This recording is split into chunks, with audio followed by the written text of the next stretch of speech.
Welcome to Politics Done Right. I am your host, Egberto Willies. This is a progressive program that will take the mystery out of politics. This is the program that will encourage you to make sure government becomes we the people. Whether you are liberal, progressive, conservative, or otherwise, you get to air your point of view. We are an independent media outlet that, unlike mainstream media beholden to corporations, we only owe allegiance to you. Remember, you can also send me a tweet at EGBERTOWILLIES. That is at Egberto Willies. Let us engage. It is Politics Done Right. Well, folks, welcome to one more edition of Politics and Right. I'm Egberto Willies, your host. Thank you so kindly for being a part of the show. Okay, welcome aboard, Bridge MCP, AC Rodriguez, welcome aboard, AV Cube, and of course, Michael Rudnin. How you doing, my friends, all the others? Come on, check in, folks, check in, so that I can call out your name. Michael Rudnin says, Egberto, how are you feeling today?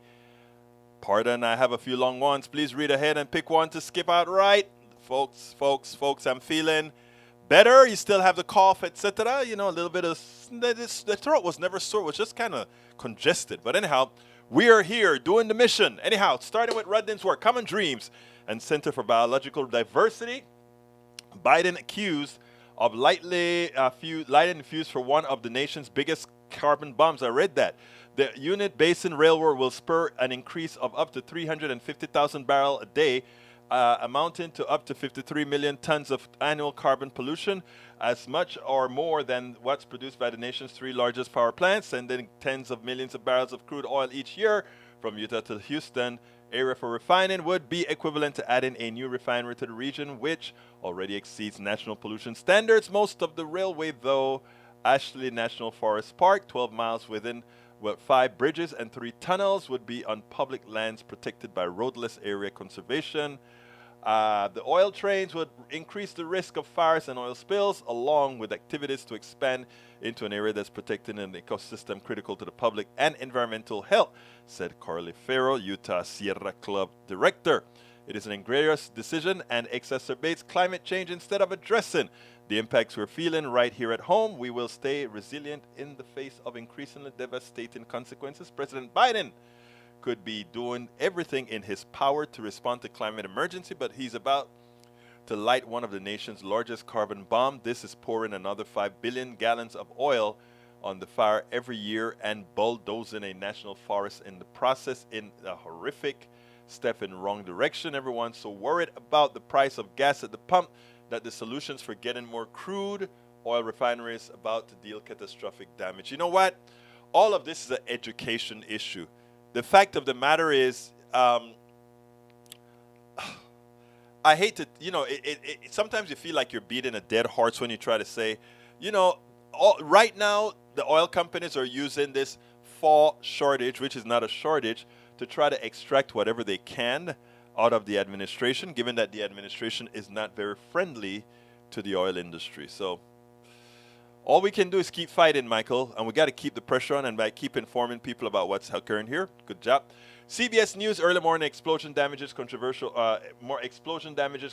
Georgia Guidestone Monument. Northern Judicial Circuit District Judge Attorney Parks White said the Georgia Bureau of Investigation said they have many leads. He said the monument could be considered a public building, and the penalty for using explosives to destroy a public building was a minimum of 20 years in prison without the possibility of parole. The Georgia Guidestones were a Cold War relic, likely built by eco-fascists, about how to rebuild society after World War III wiped most of it out. I can understand why the right-wing bubble has so many insane conspiracies around this thing, considering it was one of theirs who was its engineer. The monument were meant to survive a nuclear explosion, but couldn't survive a conventional one, to say that's technical fault. Bit of irony there. All right, a follow-up for anyone interested in more about the Georgia Guidestone can read that next one there. Anyhow, Public Citizens Military-Industrial Complex clinches nearly 450. That I've covered that one in my chart here. 400, it's a hell of a return on investment. We give politicians $10 million for which we have a 450,000% return on profit. If the fiscal year 23 Pentagon budget ultimately enacted indeed reaches the amount approved by the Senate Armed Service Committee, an outcome that is likely given the trajectory of the budget in previous years, the defense contractors will have clinched a return of in its $10 million on investment of nearly 450,000%. The military-industrial complex maintains a potent political influence machine that extends far beyond campaign spending, and there's no reason to doubt the supporters of more Pentagon spending believe in what they're doing, but nor should anyone doubt the military-industrial complex campaign contributions both reward and encourage Congress to shovel money to the Pentagon, even so many human needs. First of all, if you believe they believe what they're doing, I have a bridge in Brooklyn to sell you. These guys are just doing this for money. All these things that we're building eventually gets blown up, turned into scrap, or in the worst case, given to local police who then use it to dehumanize a certain sect within our society. Anyhow, let's see what else we got here. Bridge MCP say, hey everyone, how you feeling there, Egberto? Is family still well? Yes, they still feel well. As far as I am concerned, I'm recovering. I hope I don't have a relapse or anything like that, but so far I'm feeling good, except for some congestion and a little bit tired, etc. But you know, what can I say? It comes with the territory. All right, Senor Rodriguez says Theraflu works very well to combat some of the symptoms, possibly even prescription strength cough medicine. Probably, you know, I am one of those who always try to let my I'm a masochist, I guess. I try to let my immune system take care of stuff. So while, you know, my wife was trying to give me stuff, hey, take this, take that, I'm like, no. The only thing I did take was Tylenol for the fever, because I started to get some chills that one day. Okay. All right, Eric Hayes says, feeling better, Egberto? Yes, sir. He calls me Politico Egberto. Muchas gracias por preguntar. Yes, I'm feeling better today. AC Rodriguez says, hey there, welcome aboard. Eric Hayes says, $100 a month invested from age 25 to 65 is 1.2, call it $1.2 million. 100 invested, that it depends. I think that assumes a stock market growth continuously of about 7%, if I recall how that is actually computed. Oh, you said 10 to 12%? Yikes. That's unlikely. That is unlikely for 30 years. So I won't count on that at all. But you're not 25 anymore. That's okay. Just start working on things now. No matter what age you begin investing, you'll be glad you did when it's time to retire. Well, let me just tell you my quick little story. I did invest from my software company quite a bit. And since I've been doing this now for over 10 years and haven't yet broken even, people say, well, why are you still doing it? Because the growth rate of my business here, meaning telling the truth and all this stuff, is on a growth path that eventually will break even. I'm not trying to get rich or anything like that. So I had to pull down, to put it bluntly, the vast majority of my retirement is what we lived on as I'm building this stuff. So eventually we'll break even. I can do this stuff. You know, some people have to retire. I don't ever intend to retire. So I will be doing writing and all this stuff as long as I can. And if that means into my 80s and 90s, that's what I'll be doing. All right, let's see. I don't intend to, you know, some people think, oh, we're going to retire, then go on vacation. A lot of people retire, go on vacation, and die. I am going to retire never. Even when I'm on vacation in Cabo San Lucas, I'm with a laptop, figuring things out and blogging. All right. Eric Hayes says, Dave Ramsey. Look, I used to like Dave Ramsey.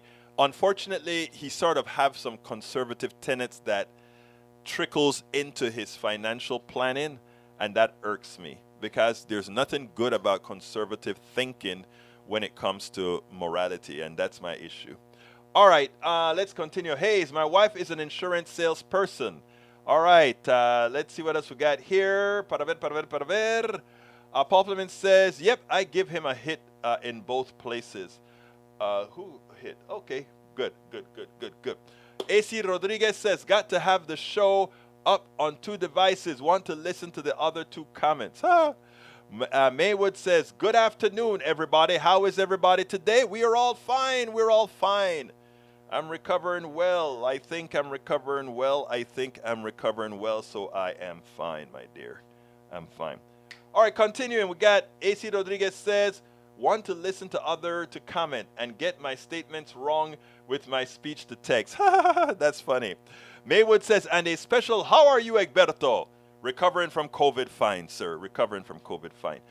Bridge MCP says, but I tell you one thing, though. I am a little bit winded, a bit tired, but that'll be back pretty soon because I'll be back on my cycle to bring back up my cardio system. All right, Bridge says, I do both AC on YouTube. You can see FB comments as well. Yeah. Let's see what else. I do the same. Watch and comment on Twitch. Comment on Facebook, which gets redirected to both Twitch and YouTube. Smart. Paul Fleming says, why hasn't Jeannie Thomas been subpoenaed? I don't know. Your question is just as good as mine.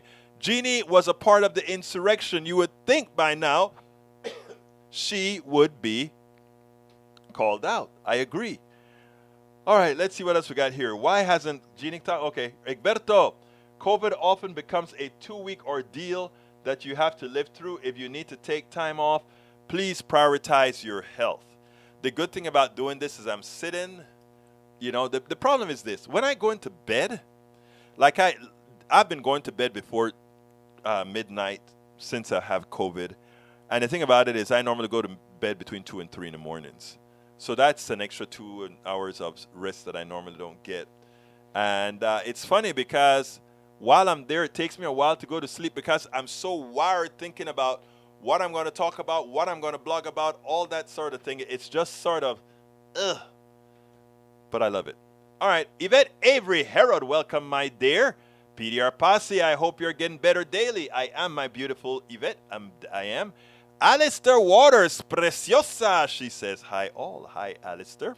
Eric Hayes says, 10 hours of sleep is good too, Egberto. 4 hours, not so much. Your immune system is down. Yeah, that is true, Eric. You're absolutely right about the immune system and 4 hours of sleep. One of these days I'm going to have enough supporters that I'm going to be able to have somebody who does some of the videos for me that I don't have to spend all that time crunching. AC Rodriguez says, I am the same, but my wife works in a medical facility. That's what she took with all her family when they caught it. Worked out pretty well. Better to have the tool and not need it than need it and don't have the tool. You are absolutely right. I think you're talking about Plaxeville or something like that. I didn't read. There's a comment missing, I think. Eric Hayes says, better if you invest in stable company that give dividends, etc., and manage your cash, you can have something because with our current system, no way. Okay. Let's see what else we got here. Bree says, love you, Eric. Eric's a good guy. Eric's a good guy. He's one of us.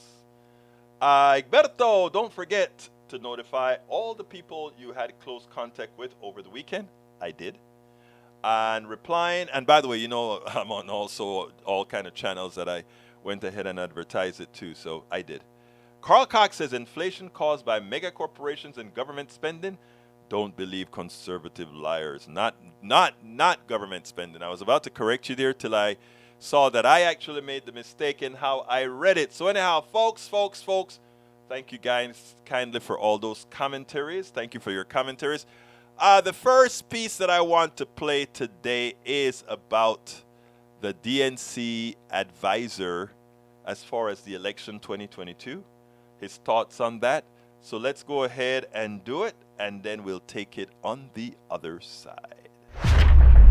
The question is, with all this voter suppression that we see Republicans doing over and over again with the lies that they have to use to justify it, could it be that they are on the, how should we say this? They're on the path to defeat by their own doing? Check this out, and then we'll take it on the other side. And yet Republicans saw fit to try to rewrite all the voting laws in America. Why? Because they know that they are going to lose if they keep going down this path. And if they don't suppress the vote, they have no chance. So if they're in the middle of this sort of suppression idea, you've got a new poll coming out. 65% of Republicans think there was widespread voter fraud. They're convinced that, like, you know, there's a scam. That's the only way Joe Biden got in. I've always kind of wondered if part of your messaging to your own base is the whole process is rigged. How the heck do you then translate that into people bothering to vote? Because, overall, if you keep telling me, hey, man, no matter how much you go to the gym, you're still going to be fat. I'm not going to the gym. I'm not going to Crunch Fitness anymore. When do you think Republicans, it's just not working for me. When do you think Republicans will get it in their head that debunking the system could have an impact on the margins for people actually turning out to vote for them?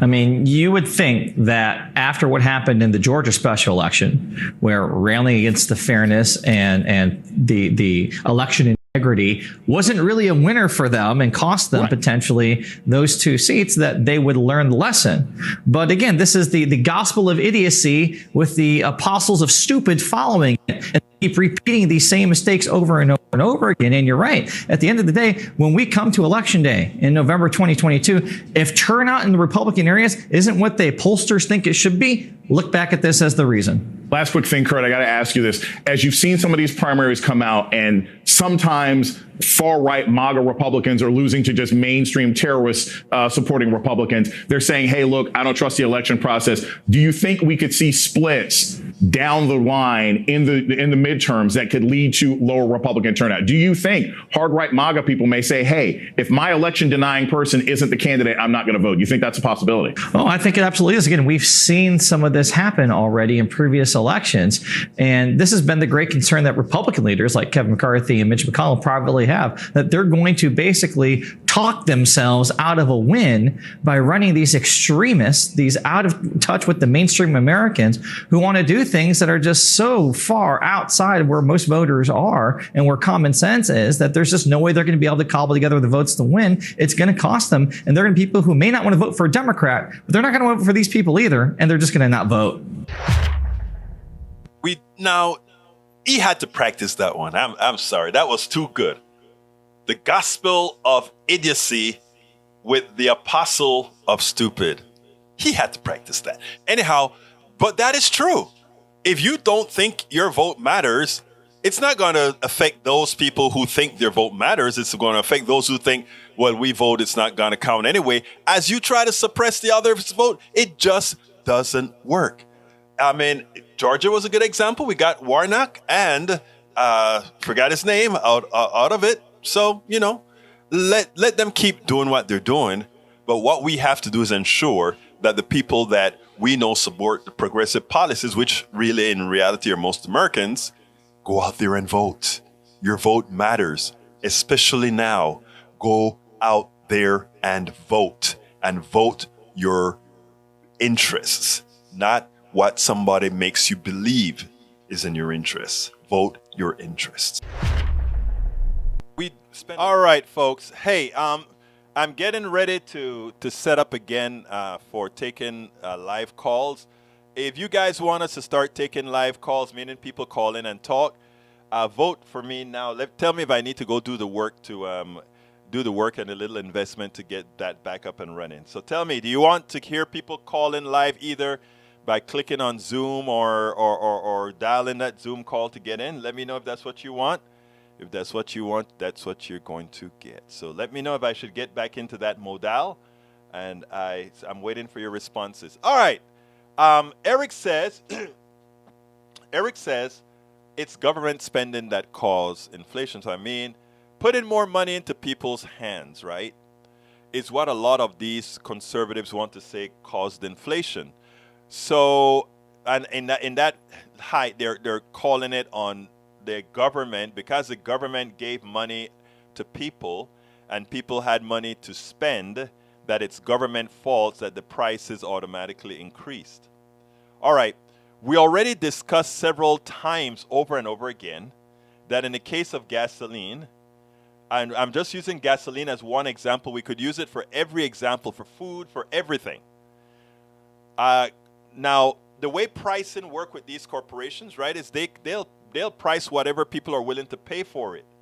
They have the choice of leaving a price the same, or dropping the price or raising the price. They have the choice.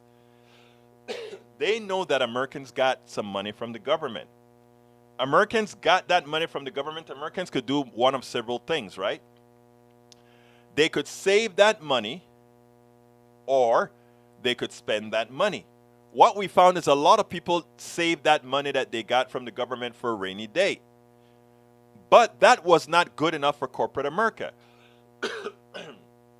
Corporate America decided that because they knew that Americans had money, they were just going to take it away. And how do you take the money away from Americans? In the case of gasoline, remember, there's only one reason to raise prices on gasoline, is so that people would buy less of it if you have a tight supply. But as you know right now, you can't find anywhere where you can't find gasoline. There's gasoline all over the place. All over the place. So the only reason for the gasoline prices to go up is because the corporate guys says, we know that people have extra money, so they can spend that extra money on gasoline.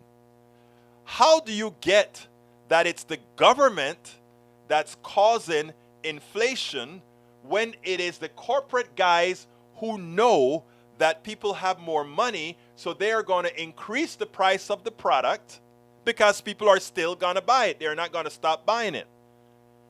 And then worse, you want to blame a government when what you watch is you watch all the corporate guys go on to CNBC and start to say, we are making a killing. These price increases are going directly into our pockets as share buybacks, also as bonuses for the executives, also as higher dividends. What kind of psychology would have one to believe that it's the government causing these high prices as opposed to corporate America, who has these high prices just because they can? And the only way to mitigate that is to create a windfall profit tax. In other words, we are going to break a certain amount. After a certain point, we're going to take that money back away from you and give it back to the people you stole it from. It's that simple. That's simple.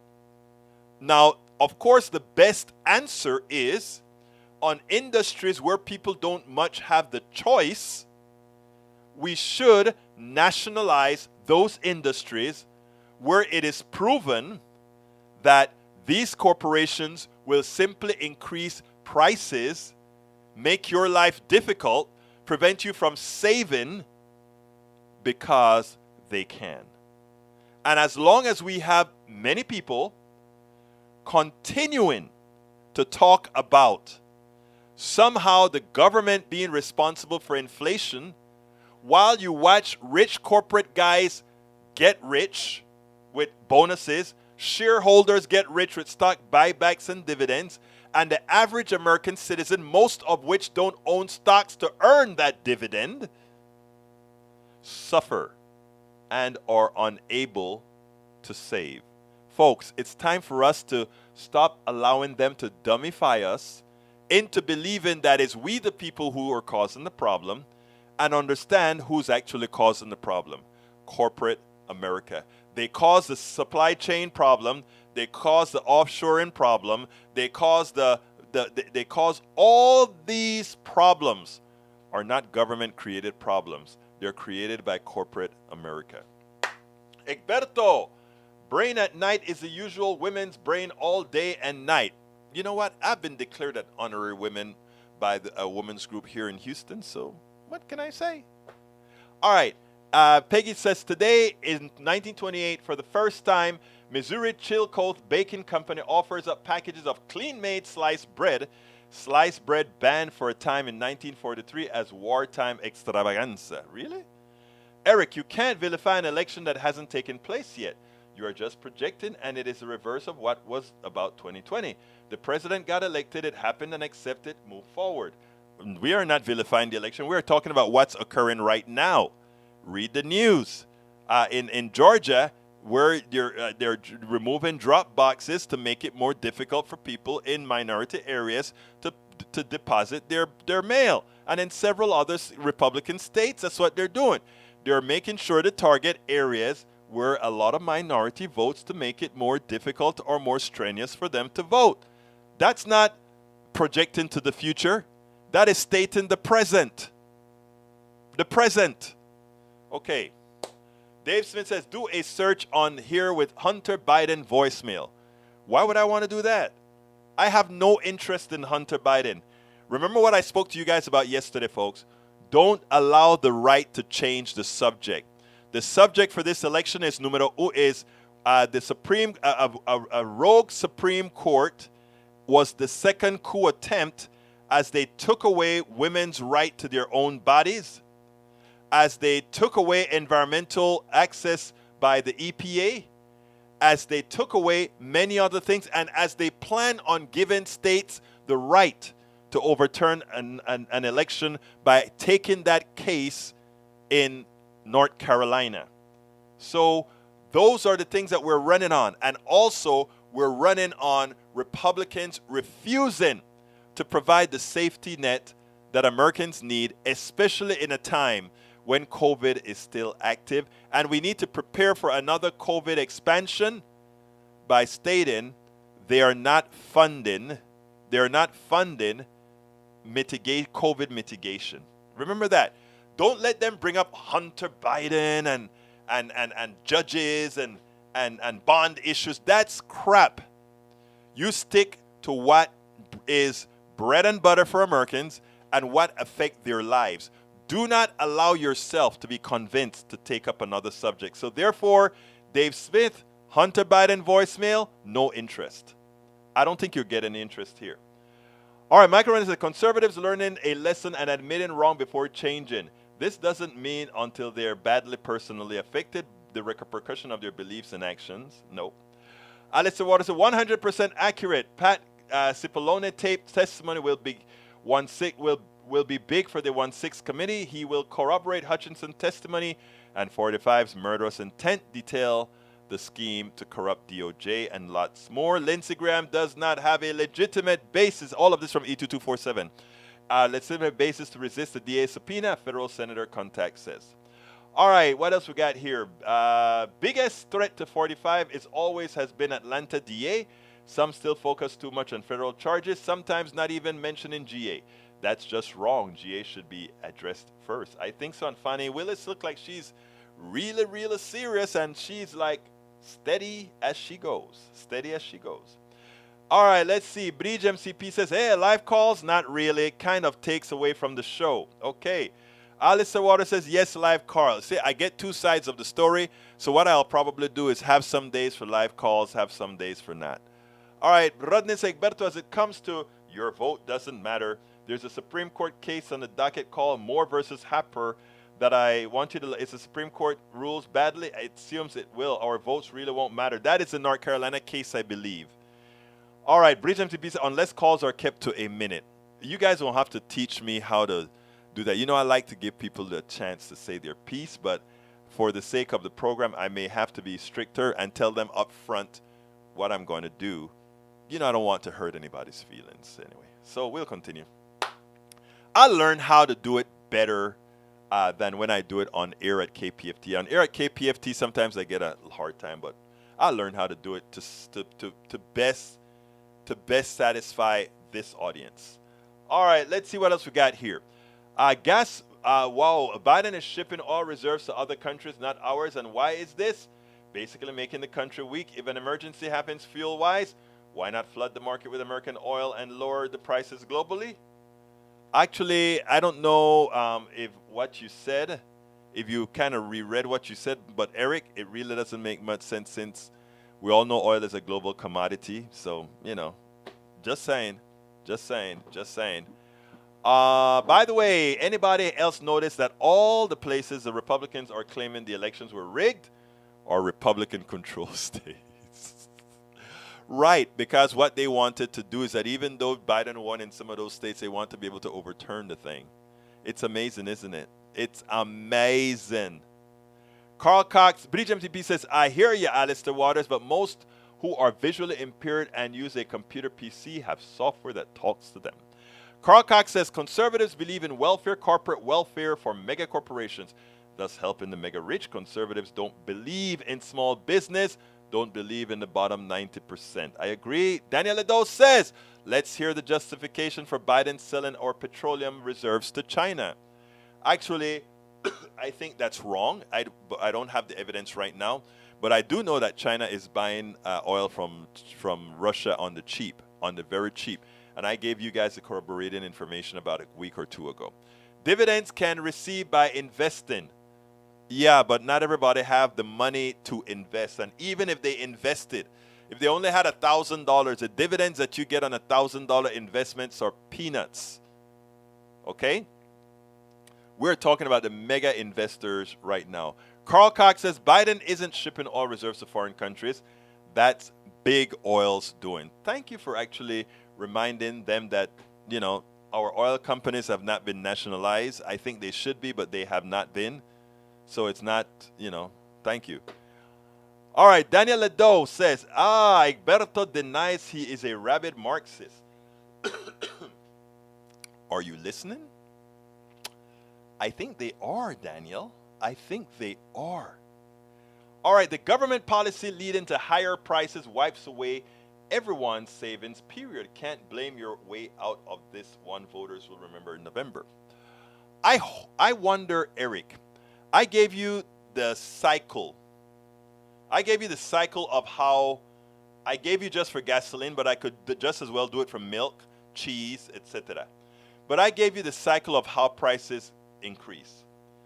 These are prices that increase not because of demand, but because they could.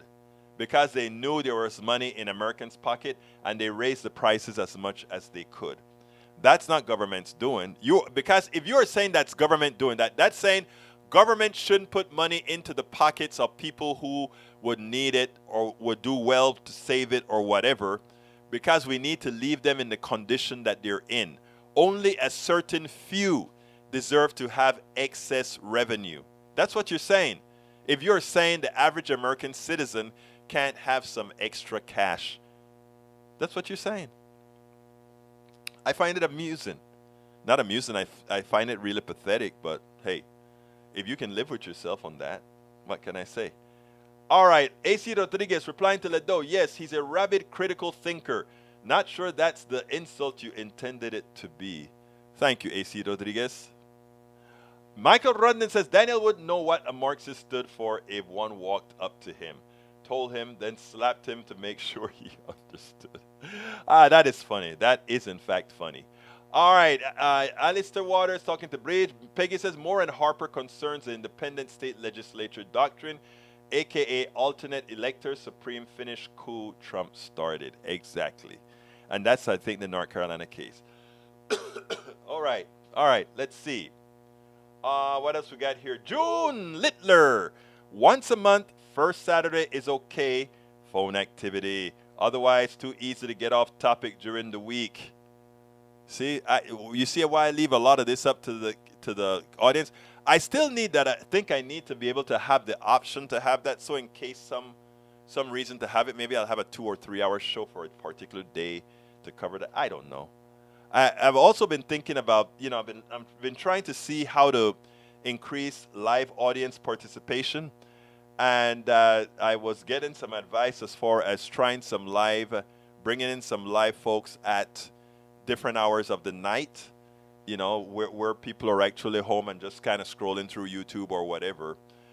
So I don't know. I'm not going to change my 3 o'clock show now, but I may actually start doing that and, probably trying to introduce folks. I don't know. Just see how it works. Carl Cox says, anyone a rabid Marxist who doesn't love the mega rich corporations and doesn't do the business of the mega rich corporation. All right, agreed with June Littler. Oh my God, we have all kind of agreement. John Garcia, diagnosis okay. ¿Qué pasó, hermano venezolano? ¿Qué me cuentas? The proposed solution isn't. In the moment the state becomes owner of production means you created your new master. Exactly. We created the master. Not the master created for us, right? And it's not really a master, but I'll explain later. That's why socialism is not the solution. More competition is.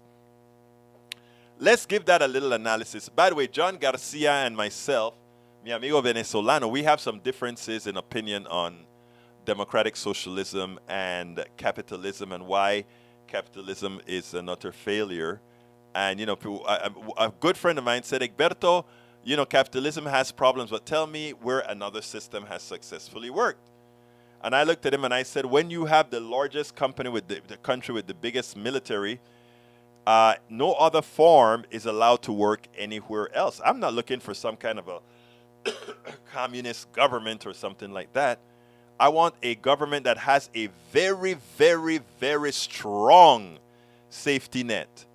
I want it to be that those who, that the things that are critical to our survival, energy, certain types of food, utilities, all those things that are commodities, I don't think should be in the private sector. I honestly don't think so. Now, my friend Garcia had a motorbike company and all that kind of stuff. That belongs in the private sector. Competition will keep prices in a way that people can afford. But my example with oil stands. There is not a shortage of oil. And not only isn't there a shortage of oil, the reason they raised the prices and consumption only went down by 2% is because they knew that there was money in the system. The government had given money to people. And rich people who own these corporations say we'll just take it from them. And when you have a cartel, remember, the oil industry has never been free enterprise. It has always been a cartel. Because oil is in the ground for however you want to extract it. And we have more power to extract more than we need, but we don't. Because we have a cartel that decide pricing. People have to understand those concepts. I hope they do. Hey, thank you for coming over, John Garcia. Haven't seen you in a while, brother. All right, AVQ says, John, except that Marxism is about workers becoming the owner of production means. Yeah, and exactly, and nationalized oil industry also means that we are the bastions of production because we are the ones who can actually say we don't want that anymore if we want to. All right, let's continue here. Biden warned his son and said he would be fine. And guess what? New York Times had an article at the time. So he did and does know of his son. Who cares? Do you care? I don't. Tom C. No to call-ins on PDR Live. Trolls would have a field day. Prefer current format. Wow. You see, this is y'all's show. So if you guys are, it seems like most are against bringing in live calls. So what I will do is I will keep that for an alternate show. So I mean, you guys already win. You guys already win. It's halftime. Thank you for reminding me, Bridge MCP. It's time for me to do my ask, and I forgot. So here we go. Politics Done Right depends on you to keep doing what we do. What do? We make sure to keep, number one, the internet seeded with blogs and information to counter the right and to present what progressives represent for the benefit of us all to everybody so that it's not misread, misled by any other entity. We make sure and populate that internet with blogs, with videos, with all these other things to make sure that we are informed and to counter everything that you normally hear that are lying at the right. We also make sure to create articles in magazines, articles in newspapers all around the country to ensure, again, that our message gets out there. Last but not least, we also write books. As you see it, Class Warfare, the only resort to right-wing doom, How to Make America Utopia, are two of the many books that I've written on these issues. So please support us in one of many ways. Numero uno, you can support us at PayPal, either one time or monthly. Go to politicsdoneright.com/PayPal. You can support us on Patreon. That is politicsdoneright.com/Patreon. Patreon is spelled Patreon. You can support us by becoming a part of our YouTube channel, going to politicsdoneright.com/YouTube, or you can support us in many other forms that you can find at politicsdoneright.com/support. Be sure to visit our store, politicsdoneright.com/store, and get our books at politicsdoneright.com/books. Politics. All right, folks. Yeah, but one other thing. I am heading out. Well, I'm going to New York in the first week of August. That trip I got was a scholarship to get me out there to speak to some folks on people together, all that kind of stuff. And I am, however, going to Netroots Nation, Pittsburgh, PA, in the middle of August, and I'm raising some funding for that particular trip. It's at our YouTube that is found, our GoFundMe that is found at politicsdoneright.com/netroots, politicsdoneright.com/netroots. I just put the link inside of the thing. I ask you so kindly not only to support it, but I ask you so kindly to share it to encourage others to support independent media. I'll be meeting with politicians and activists and bloggers and writers from all over the country, mostly progressives. There will be a few conservatives there, but it will be mostly progressive. It's a progressive gathering, so there's going to be a lot to do in those 4 days. I intend to use the most of it. Like I said, I'm one of the folks out there that interview the most people. It's a coveted section on Radio Row. Since I've been lucky to get that coveted section on Radio Row, I make sure to go ahead and use it to promote a hell of a lot of activists, as well as talk to politicians so that you can hear what they have to say, what they mean to say, etc., etc., etc. Nanette Bird Smith, welcome aboard. Daniel Edo, welcome aboard. Eric Hayes, all of you guys. Shinedu Ubioma, welcome aboard as well. So please go ahead and visit politicsdoneright.com/netroots and help us out, fund for our trip to Netroots Nation 2022. I just saw something from my good friend John Garcia, and I want you guys to notice something, right? I believe in free enterprise. I want the pizza shop, the grocery store, all these things to be privately owned, if that's the case, right? You can sell, you can charge prices based on competition, etc. I believe in that. I believe that profit margin for that person who works hard. I believe in all of that. But I also believe that we can't have a certain sector of this economy that can do what the oil companies are doing and some parts of the food companies are doing. They are simply raising prices because they can, and they know that we got some extra cash from the government during the pandemic, etc., etc. So they can, because they know people have the money. So instead of these people being able to save the extra or get something better with the extra, these people are just taking their money away. To my good friend, John Garcia, he's from Venezuela. And I hope you guys realize that we are able to have conversations, complete disagreement. Eventually, I think John is going to agree with me someday. But, we can disagree and keep talking about it until we can actually say, well, I see what you're saying. John Garcia says something that is important, very important, because it shows that he listened to what I said. And I want to address what John Garcia said. That's my buddy. This is what he said, all right? He said, he said energy, food, communications, nationalization. Call those strategic goods and services. That's exactly what Chavez did. The results are evident. Let me tell you what happened, okay? There are two things that happened.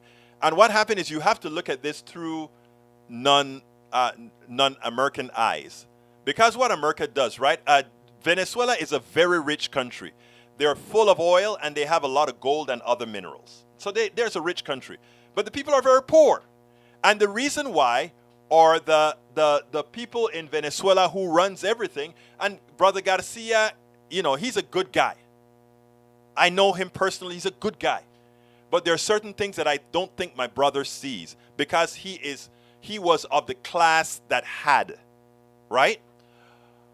What very few people see is that America has had its tentacles in Venezuela. And corporations we're taking the lead of America. Let me give an example. If we nationalize certain food industries, right, the ones that are critical, as John Garcia perfectly says, and the oil sector and these other sectors, what you start to get from the private sector, as opposed to saying, let's see how we can reconfigure ourselves into a bifurcated economy, something that we need to do in the United States as well. How can we reconfigure ourselves into a bifurcated economy so that those items that people need that doesn't need to be profit-based, gasoline and all of that, because we all need it, and then we have the rest of the economy that is laissez-faire, right? If I want to sell motorbikes, I sell it. I do what I need to do, and it's profit-based, competition-based. That would be fine. But that's not what happened in Venezuela. We got the full-on sabotage not only by the United States against Venezuela, but by the corporate elite in Venezuela who created shortages, right? Okay, government, you want to take care of these criticals? Good. We're going to stop being efficient. We're going to stop doing X, Y, and Z. So they created a shortage. It's just like what we do in America, right? What did they do in order to try to justify high prices? They shut down refineries at all the wrong time. It's all what the private sector does to maximize their monies. There are answers. We just don't follow them. We just don't follow them. All right, let's continue talking to our peeps. Let's continue talking to our peeps. All right, Mike Cisak says, Bridge MCP, yet even the liberal justices who were on SCUDA said that you can't incriminate a justice based on what their spouse does. Jeannie hasn't done anything that is criminal. She hasn't? Really? There is no shortage of oil as more drivers switch to electric hybrid or straight electric cars. There are fewer barrels of oil. Exactly. All right, let's see what else we have here. John Garcia, well, I read that one already. I kind of skipped on that one. What else we got here? Daniel Ledo, the flippant, I don't care regarding Hunter Biden and the president's possible entanglement in dubious foreign deals is a clear indication of not only radical mindset of Egberto, but a thinly veiled, diseased character. We all know it. If it was Trump's kid, well, it was Trump's kids. And we messed with Ivanka because she was in the administration. We didn't mess with the other two turds because, again, they weren't. All right, let's continue. Mike C said the rampant corruption of the Biden family. You see how the right wing is trying to create this new narrative, folks. We have a new narrative that the right wing is trying to create. But we won't let them. Remember the show yesterday, and I'm taking that clip out. I'm taking that clip out to remind Americans, to remind progressive, to remind Democrats, don't fall for the trap. Don't fall for Hunter Biden. Don't fall for bail bonds. Don't fall for the crime. In other words, you have to turn all of these subjects right back onto Republicans. Oh, the crime rate is up. Of course. Take a look at what is happening in Houston. You guys decided to fill it up with guns. So of course there's more crime. You guys did it. When they start talking about Hunter Biden, he's not in Congress. He's not in the House. Forget about it. We're not talking about that. When they try to bring up any subject, disregard it. Remember, they're trying to get you away from telling the American people all the bad that they're doing to them. Okay? Let's remember that. Let's remember that. John Garcia gave me a little laughter. I don't know what that laughter is about. Garcia says, Dear Egberto, Russia, China, Iran have their tentacles in Venezuela. You know why? Let me tell you why. Those countries have their tentacles in Venezuela because the United States left a vacuum. If the United States had simply played ball with Hugo Chavez, like they played ball with other folks around the world, there would be no problem, but they didn't. So let's be clear here. Let's be clear here. That is what occurred. That is what occurred. All right. Let's see what else we got here. Nanette Bird Smith says, thank you enough. Rough couple weeks. Sorry about your rough couple weeks, Nanette, but thank you for becoming a part of our Netroots Nation GoFundMe. I so love all of you guys. Dear Egberto, Russia, China, and I answered that one already. Paul Fleming says, why does Republicans think that it's okay for a 10-year-old to have a child? Those are the things that we need to talk about and keep it at the forefront. We cannot allow these guys to get it. I don't have much time, so let me go ahead and play this now. Let me go ahead and play this, and then we'll be right back to finish up. A few years ago, I started the Trump effect, where you showed all sort of really racist and other types of behavior that got bold, and the boldness came from Dr. Trump, from President Trump, just letting it go. And if the president can say these things, everybody can as well. Well, there's another kind of effect I think is coming to play here, and I'm going to start calling it the Liz Cheney effect. And the Liz Cheney effect is saying, I am going to go along with Democrats, progressive Democrats if necessary, so that we can beat the ultimate evil in this country, those who are trying to take us on the path to fascism. And you know what? I think Shapiro, the guy who's running for governor in Pennsylvania, he is the person who is going to benefit from it most. So check this out. Today, that a large group of Republican leaders has thrown its support behind the Democratic nominee for governor, that's State Attorney General Josh Shapiro, instead of the Republican nominee, that would be State Senator Doug Mastriano. 9 Republicans has said Mastriano, who has long been a supporter of the disgraced, twice impeached ex-president and his false claims of voter fraud in the 2020 election, is an extreme candidate who would put our democracy at stake.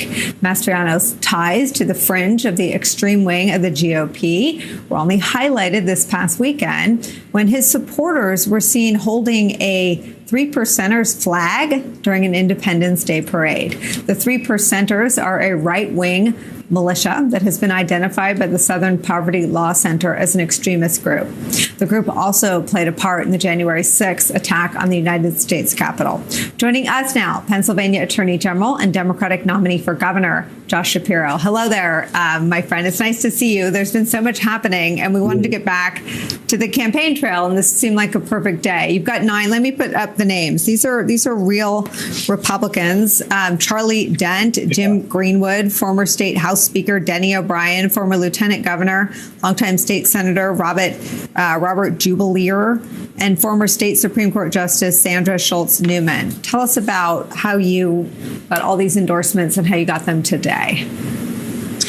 I've been talking to Democrats, Republicans, and independents all across Pennsylvania, and I think it's important to note that these prominent officials represent all corners of our Commonwealth. It includes the first woman Supreme Court justice. It includes, as you said, people who are longtime servants of the Republican Party. It also includes the head of the county commissioners from one of the most conservative counties in Pennsylvania who currently serves, and they've all come together largely for 2 reasons. Number one, they fear the dangerous extremism of my opponent.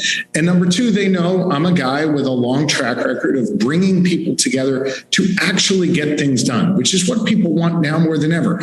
They want folks to get things done, make their lives a little bit better, and they trust I'll be able to do that. Look, my opponent has said his number 1 priority, his words, not mine, is banning all abortions with no exceptions and criminalizing doctors. He's not talking about, cutting costs or improving education or public safety or growing the economy. And these Republican leaders trust me to do that work and bring people together.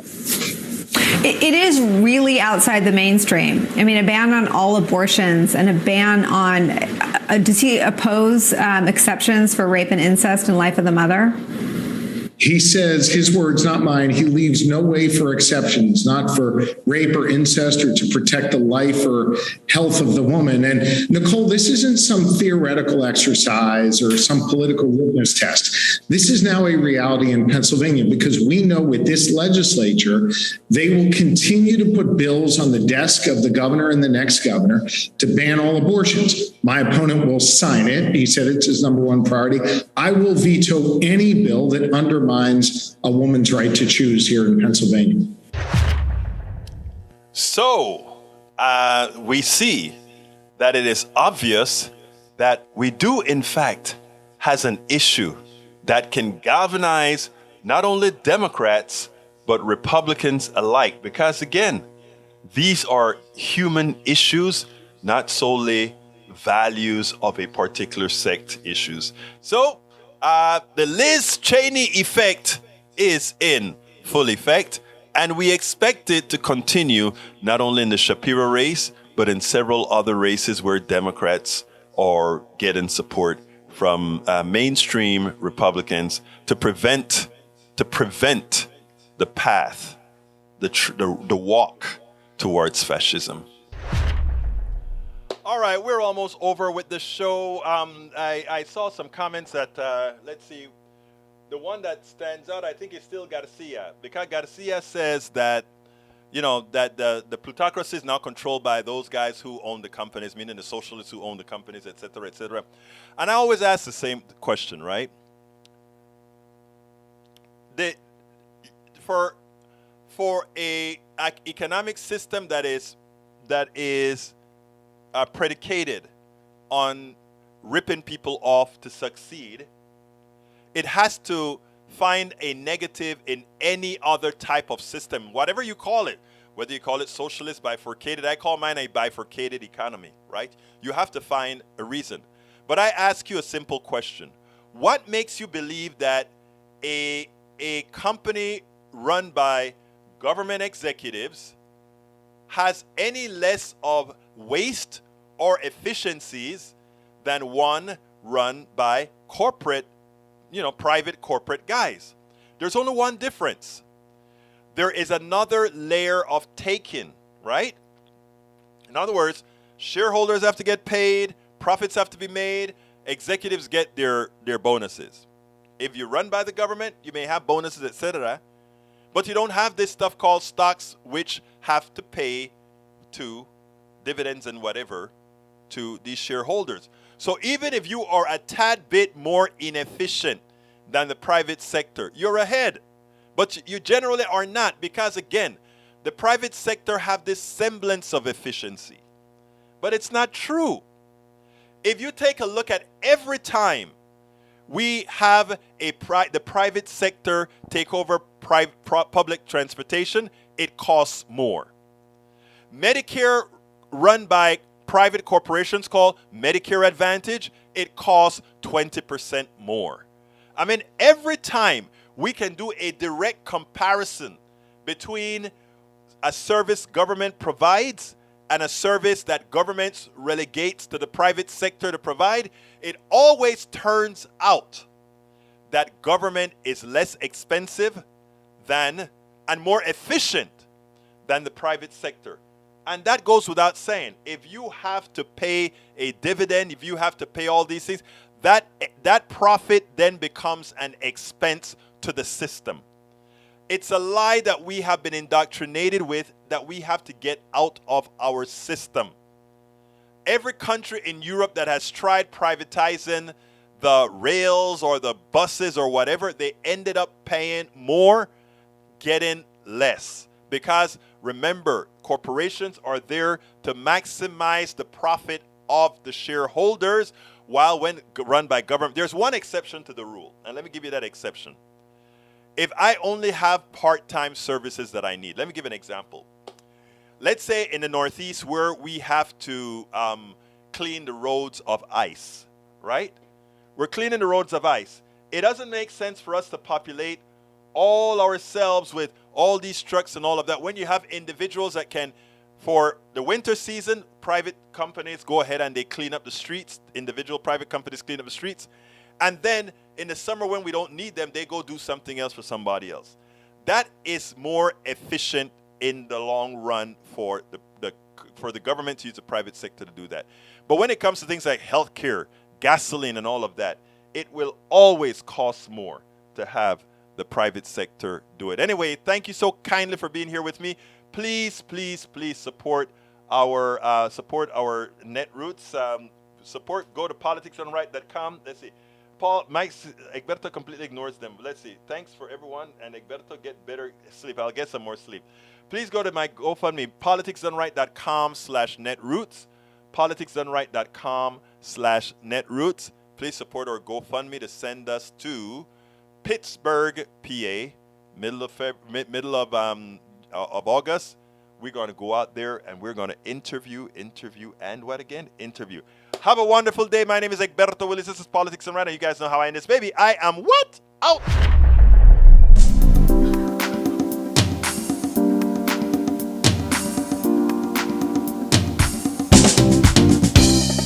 Welcome to Politics Done Right. I am your host, Egberto Willis. This is a progressive program that will take the mystery out of politics. This is the program that will encourage you to make sure government becomes we the people. Whether you are liberal, progressive, conservative, or otherwise, you get to air your point of view. We are an independent media outlet that, unlike mainstream media beholden to corporations, we only owe allegiance to you. Remember, you can also send me a tweet at EGBERTOWILLIES. That is at Egberto Willis. Let us engage. It is Politics Done Right.